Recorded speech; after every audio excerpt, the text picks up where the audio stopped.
Bonjour, vous allez bien? Moi, ça va. Je suis un peu stressé, mais après cette prière-là, gloire à Dieu, je reprends les forces. Le titre du message d'aujourd'hui, c'est des relations solides pour une église sous pression.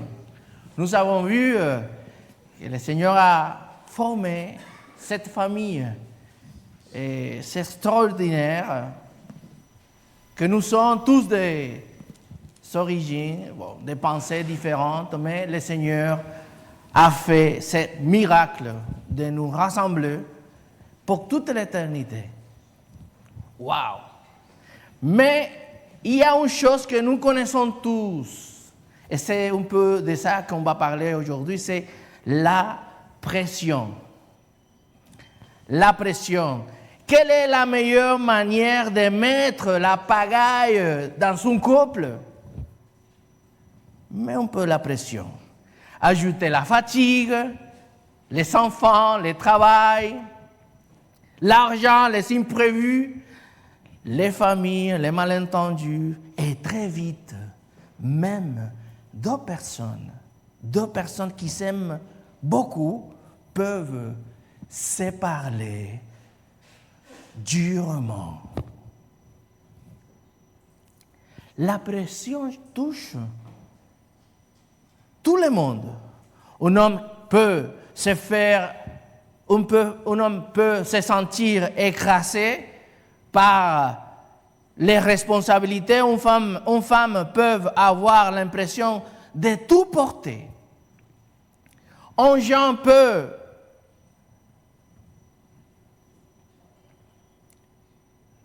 sentir la pression à cause de cette étude, de ne pas trouver son avenir, de regard des autres. Un personne âgée peut vivre la pression de la solitude, de la santé ou de la dépendance.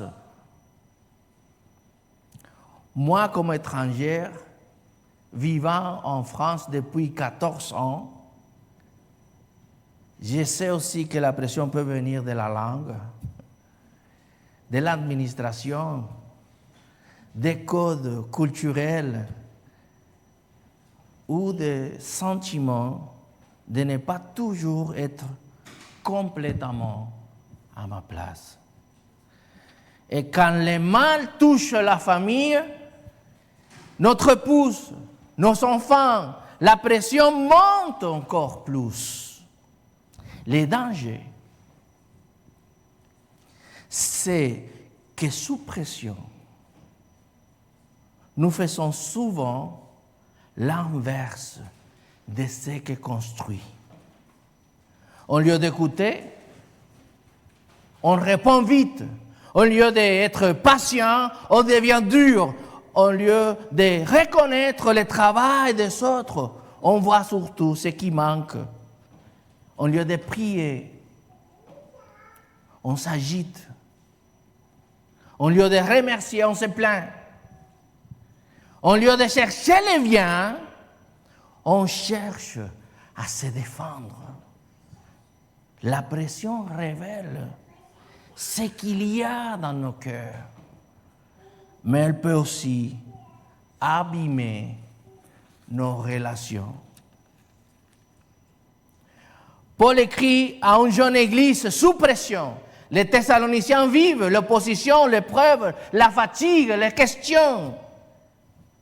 Et quand une église est sous pression, toutes les relations peuvent être fragilisées.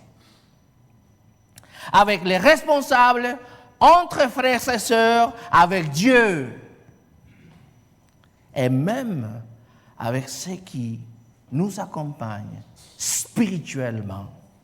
Alors, à la fin de sa lettre, Paul donne des paroles courtes mais très importantes.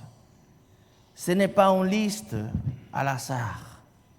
On va les lire, c'est 1 Thessaloniciens 5, à partir du verset 12. Ça se trouve à la page 1121. C'est comme si Paul nous disait, ce n'est pas une liste, à hasard. Nous allons regarder, c'est comme s'il nous disait, je sais que vous êtes sous pression. Alors, prenez soin des relations qui peuvent se fragiliser. Aujourd'hui, notre phrase clé, c'est quand l'Église est sous pression, Dieu l'appelle à garder des relations solides avec les responsables, les uns les autres, avec le Seigneur et dans sa grâce fidèle. Nous allons voir 4 mouvements de relations solides avec les responsables, des relations patientes les uns les autres, les relations vivantes avec le Seigneur et une relation d'affection dans la grâce. 1 Thessaloniciens 5, versets 12 à 28. Nous vous demandons, frères et sœurs, d'apprécier ceux qui travaillent parmi vous, qui vous dirigent au nom du Seigneur et qui vous avertissent. Témoignez-leur une grande estime et de l'affection à cause de leur travail. Vivez en paix entre vous. Nous vous recommandons, frères et sœurs, avertissez ceux qui mènent une vie déréglée, réconfortez ceux qui sont découragés, soutenez les faibles, soyez patients envers tous. Veillez à ceux que personne ne rende le mal pour le mal, mais en toute occasion, recherchez le bien dans vos rapports mutuels comme envers tous les hommes. Soyez toujours dans la joie, priez sans cesse, remerciez Dieu en toutes circonstances. Telle est pour vous la volonté de Dieu, la volonté que Dieu a exprimée en Jésus-Christ. N'éteignez pas l'action de l'Esprit, ne méprisez pas les prophéties, au contraire, examinez toutes choses. Retenez ce qui est bon et gardez-vous de ce qui est mauvais, sous quelque forme que ce soit. Que le Dieu de paix vous rende lui-même entièrement saint et qu'il vous garde parfaitement, esprit, âme et corps, pour que vous soyez irréprochables lors de la venue de notre Seigneur Jésus-Christ. Celui qui vous appelle est fidèle et c'est lui qui accomplira tout cela. Frères et sœurs, priez aussi pour nous. Saluez-vous entre vous comme un baiser fraternel. Je vous conjure par le Seigneur que cette lettre soit lue à tous les frères et sœurs. Que la grâce de notre Seigneur Jésus-Christ soit avec vous. Amen. Amen. Merci beaucoup, Sarah Martinez.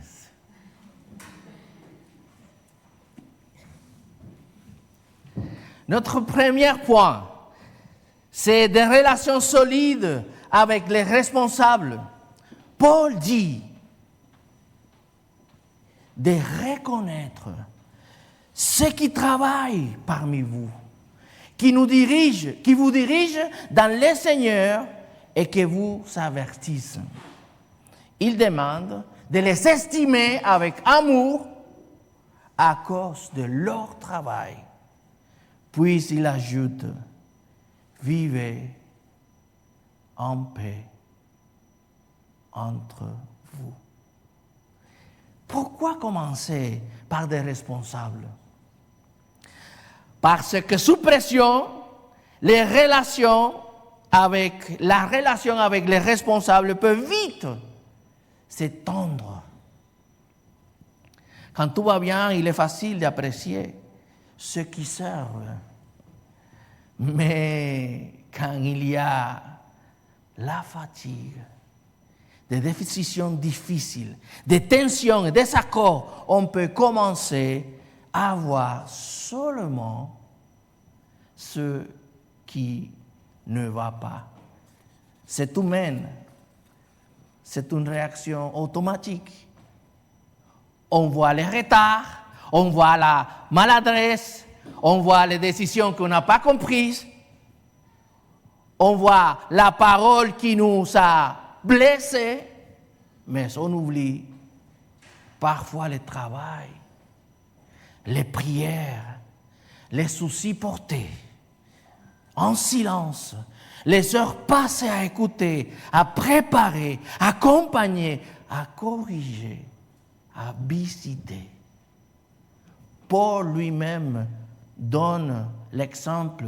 Depuis le début de cette lettre, on a vu, il ne nie pas les problèmes, mais il commence par reconnaître l'œuvre de Dieu chez les Thessaloniciens.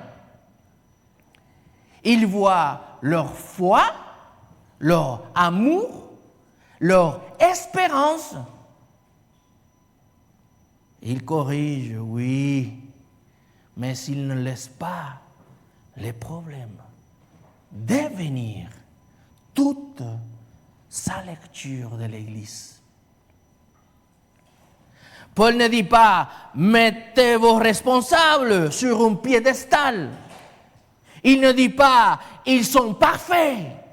Il dit « reconnaissez leur travail, estimez-leur avec amour ». Il parle aussi de ceux qui avertissent à la fin du verset 12. Avertir, ce n'est pas toujours agréable.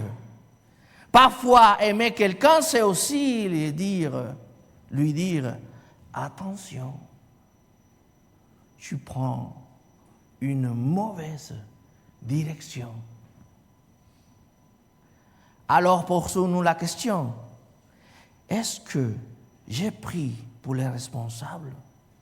Est-ce que je reconnais leur travail? Est-ce que je facilite la paix? Ou est-ce que j'ajoute de la pression? Paul termine le verset 13 par « Vivez en paix entre vous ». Parce que la paix dans une communauté ne dépend pas seulement des responsables, elle dépend aussi de chacun de nous.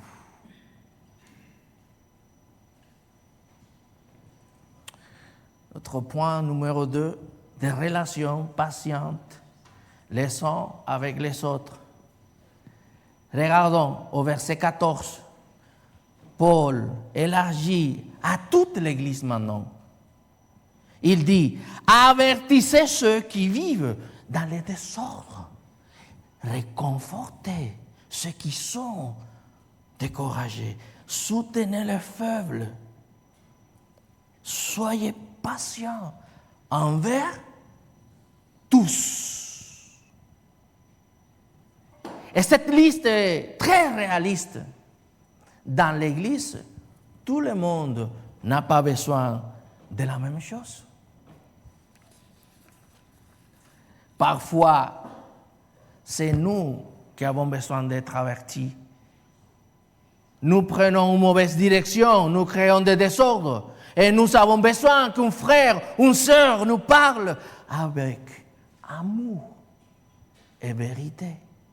Parfois, c'est nous qui avons besoin d'être réconfortés. Nous sommes découragés, fragilisés, fatigués. Nous n'avons pas besoin d'être écrasés davantage, mais d'une parole qui nous relève. Parfois, c'est nous aussi qui sommes faibles. Nous avons besoin d'être soutenus, accompagnés, portés pendant un temps.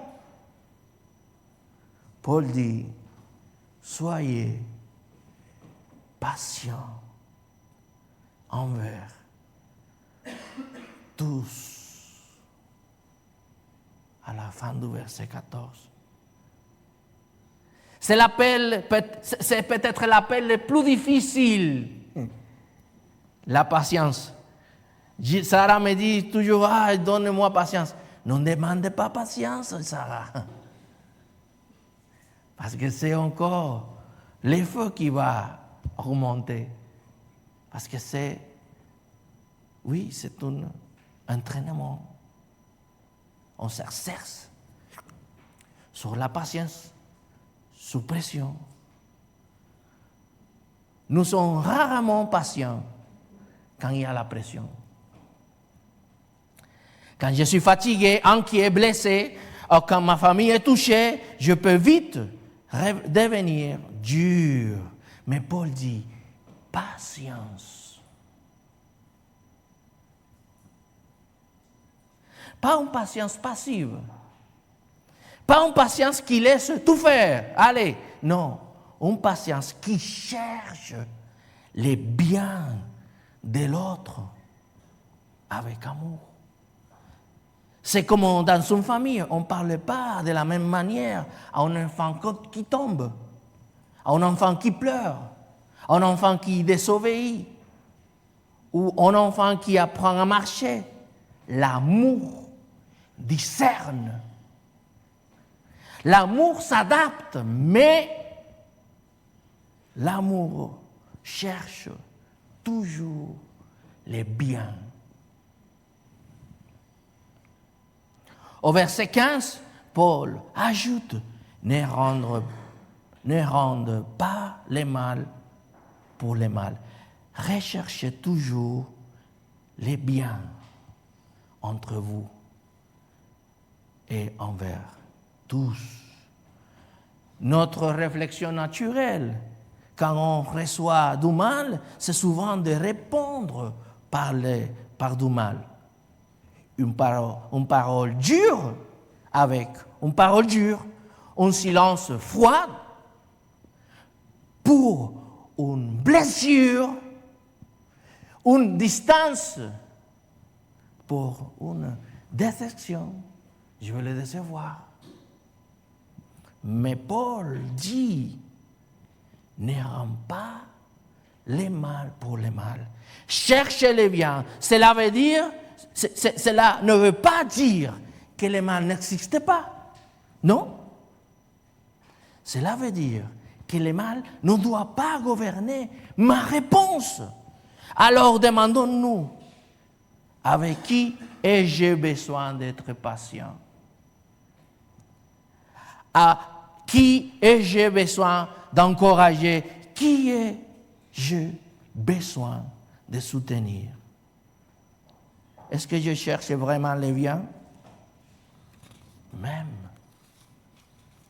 quand je suis blessé, une communauté, une église sous pression reste debout quand elle apprend à prendre soin des relations. Troisième point, une relation vivante avec le Seigneur. À partir du verset 16, Paul parle de notre relation avec Dieu et c'est très important parce que la pression ne touche pas seulement nos relations avec les autres, elle touche aussi notre relation avec le Seigneur. Et là,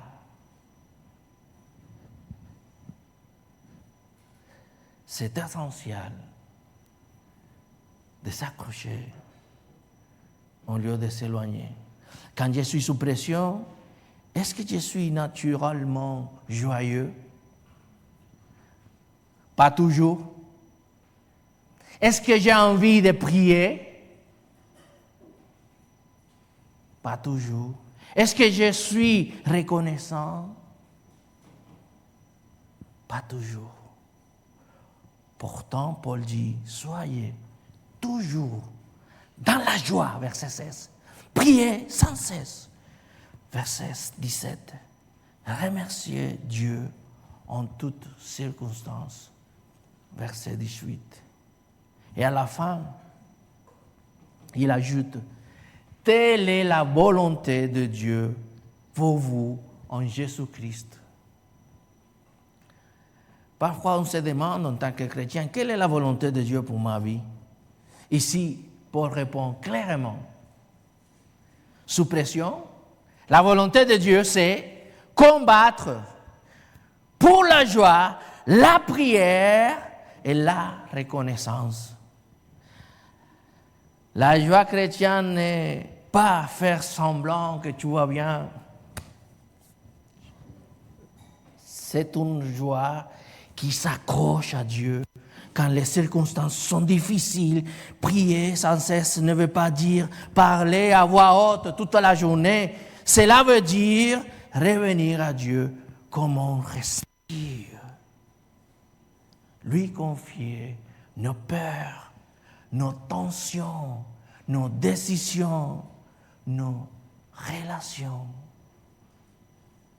Remercier en toutes circonstances, les amis, ne veut pas dire remercier Dieu pour le mal comme si le mal était bon. Cela veut dire reconnaître que même dans la difficulté, Dieu reste présent, fidèle et souverain. Puis, Paul continue au verset 19 et 22.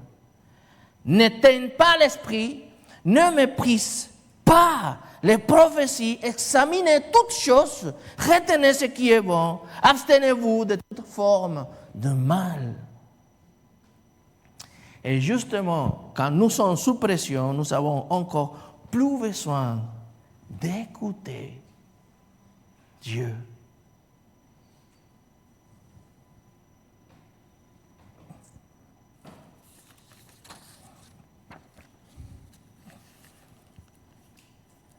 N'éteigne pas l'esprit.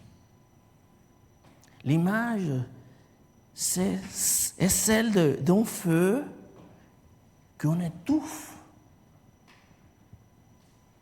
On peut fermer notre cœur à ce que Dieu veut faire en nous, par froideur, par orgueil, par indifférence, ou parce que sa parole nous dérange. Mais Paul garde l'équilibre. Il ne dit pas crois n'importe quoi. Il dit examinez tout. Retenez ce qui est bon. Éloignez-vous du mal. Aujourd'hui, nous recevrons beaucoup de messages. Réseaux sociaux, vidéos, opinions, conseils, discours religieux. Tout peut paraître convaincant. Mais tout ce qui impressionne n'est pas forcément de Dieu.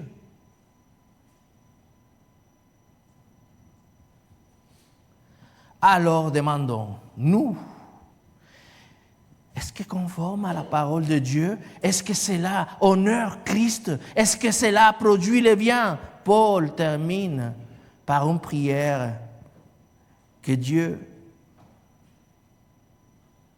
même tout entière nous garde.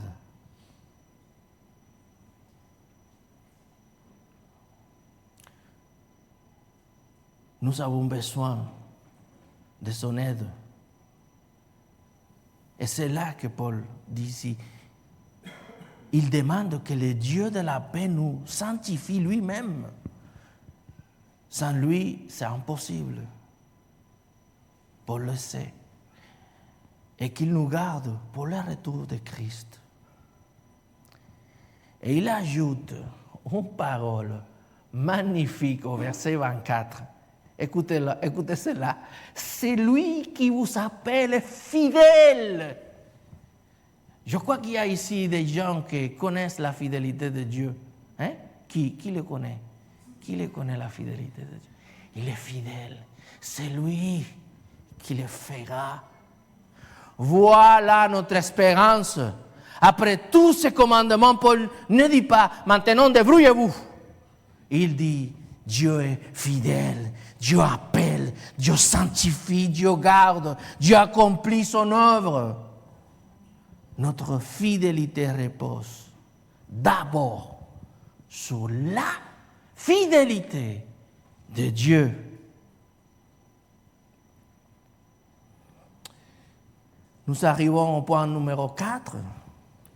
Une relation d'affection dans la grâce.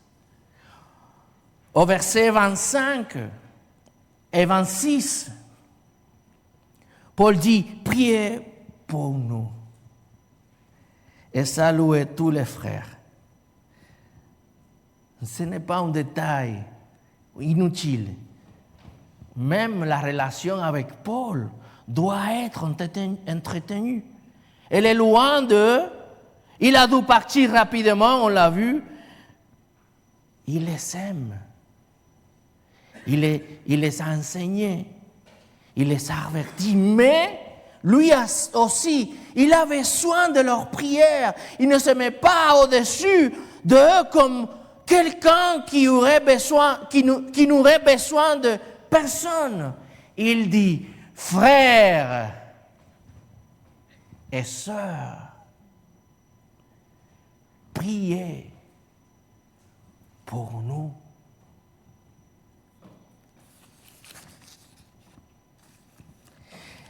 Et c'est très simple, quand tu pries pour quelqu'un, ton cœur reste proche de lui. Il est difficile de mépriser longtemps quelqu'un pour que tu pries vraiment. C'est la première façon de vaincre les inimitiés. Priez pour eux. La prière garde la relation devant Dieu. J'aime bien la version seconde qui dit « Saluez tous les frères ». Pas seulement ceux que vous aimez le plus, pas seulement ceux qui vous ressemblent, tous les frères par un baiser fraternel.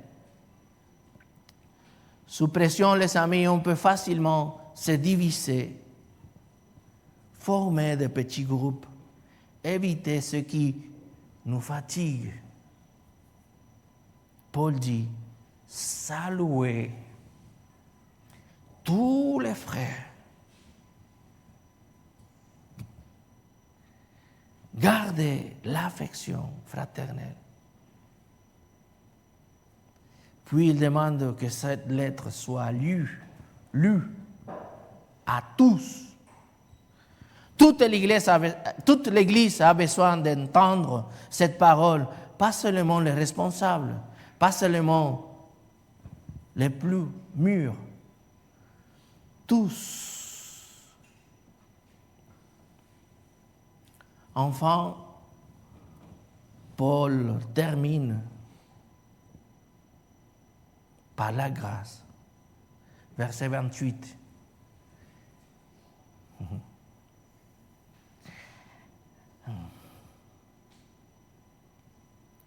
Que la grâce de notre Seigneur Jésus-Christ soit avec vous.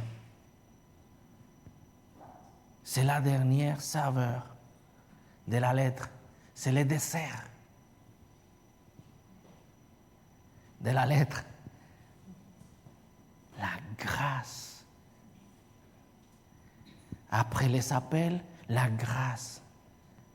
Après les avertissements, la grâce. Après les combats, la grâce. Après la pression, la grâce. Paul ne termine pas en disant « Soyez plus forts, allez, maintenant ». Il termine en disant que la grâce de Jésus soit avec vous. Et cela nous ramène au cœur de l'Évangile. La vie chrétienne n'est pas « fais tous les efforts et peut-être que Dieu t'acceptera ». Non, non. L'Évangile dit « Dieu t'appelle, Christ est mort, est ressuscité, il pardonne, il révèle, il relève, il donne son esprit. Il forme son Église. Il est fidèle pour achever son œuvre en nous. »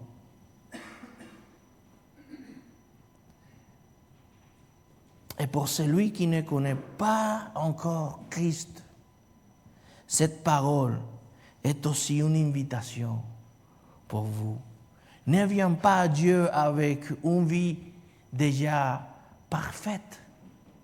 Viens avec ton besoin de grâce, tes échecs, ta fatigue, ton besoin de pardon, d'espérance.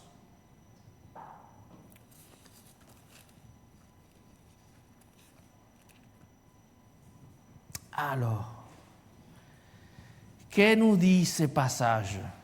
Il nous dit que sous pression, nos relations sont en danger avec les responsables, avec les autres, avec les seigneurs, avec ceux qui nous accompagnent.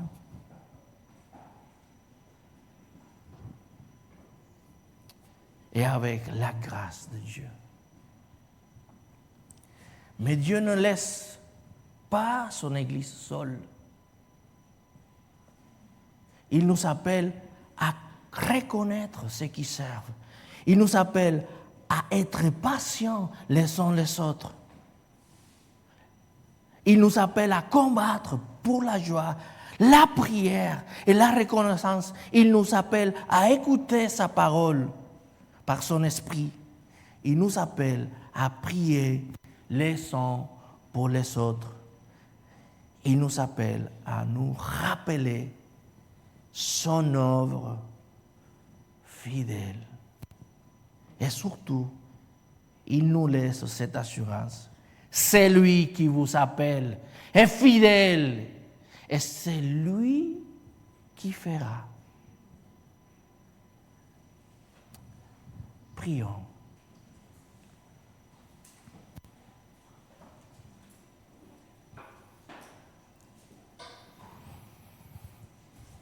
Seigneur, aide-nous à regarder, à voir comme tu vois.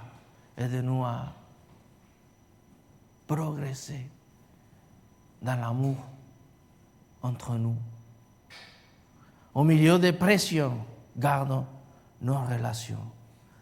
Apprends-nous la patience.